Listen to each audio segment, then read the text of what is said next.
Hi, I'm Charles W. Thomas, your Pinellas County tax collector. We've teamed up with Publix to offer self-service kiosks at select stores throughout Pinellas County. In just 2 minutes or less, you can renew by following these simple steps.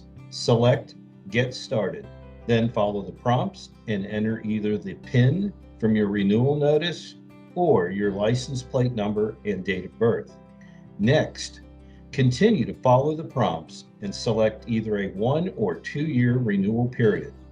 After that, you'll pay with a credit or debit card. And just like that, your registration is renewed and printed on the spot. It's that easy, and there's plenty of time to grab some groceries.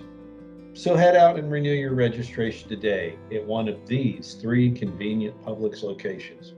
For more information, visit us at taxcollect.com.